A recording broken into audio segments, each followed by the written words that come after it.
Alors l'activité de l'entreprise, c'est de faire des produits préfabriqués en béton, essentiellement du béton armé. On fait notamment des réseaux d'assainissement, des tuyaux et des cadres rectangulaires pour les eaux pluviales. Mais on travaille aussi pour les chantiers, pour faire des ouvrages de génie civil, comme des ponts, des tunnels, ce genre de choses. Qu'est-ce que vous aimez dans votre métier? C'est une passion? Ah, c'est quelque chose de très prenant, oui. Je crois que c'est un métier que l'on aime, quoi. Mais sinon, on en change, hein. C'est pas assez simple. Quelles sont les difficultés auxquelles vous pouvez être confronté?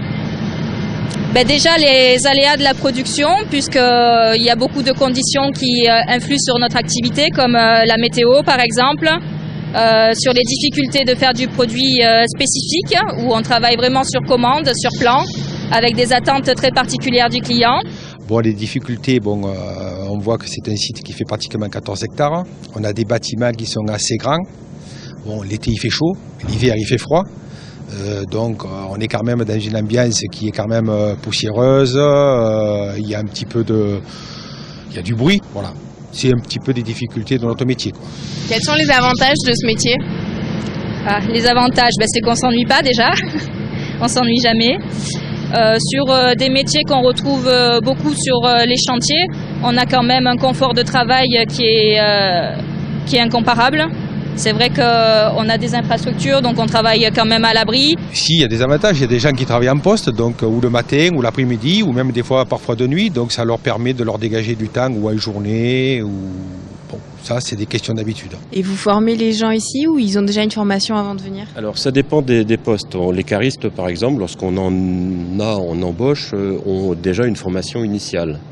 Les opérateurs sur les machines, on les forme souvent ici. Donc on leur apprend en fait les bases du métier. Dans l'entreprise, ça part, on a des ouvriers de fabrication, on a des machinistes, on a des conducteurs de machines automatisées, on a des laborantins, c'est des ingénieurs, enfin, c'est vraiment très très très vaste. Voilà. Quel type de contrat vous faites habituellement? Alors généralement, nous passons par des contrats d'intérim. Après une période, on va dire d'essai, chez nous de l'ordre de 6 mois, 1 an, quoi. Et c'est souvent par des contrats d'intérim et c'est les gens les plus assidus et les plus aptes à faire ce métier qu'on embauche. Quelle qualité vous cherchez chez les personnes que vous employez?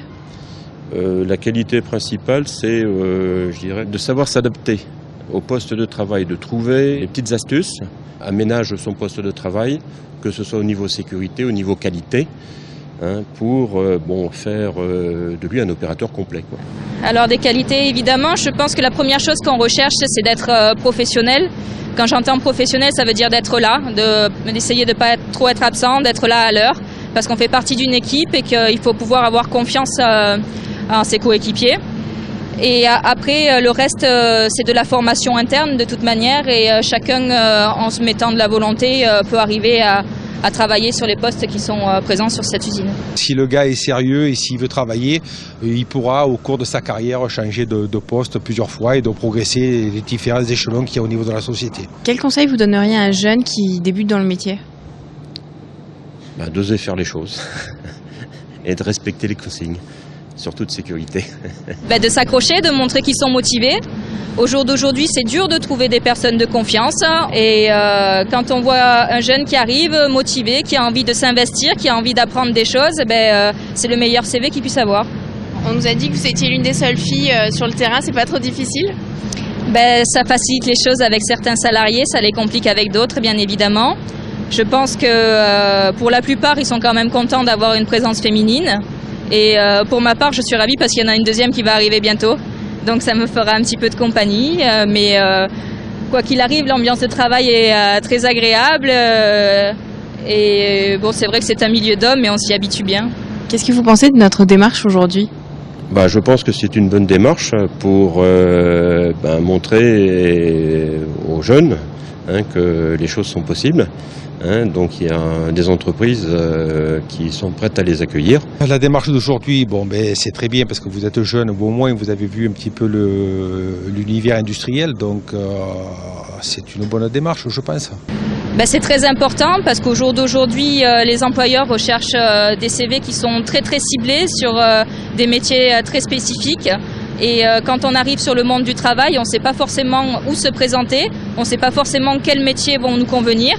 Et c'est bien de choisir une branche dans laquelle on puisse rester longtemps et s'épanouir.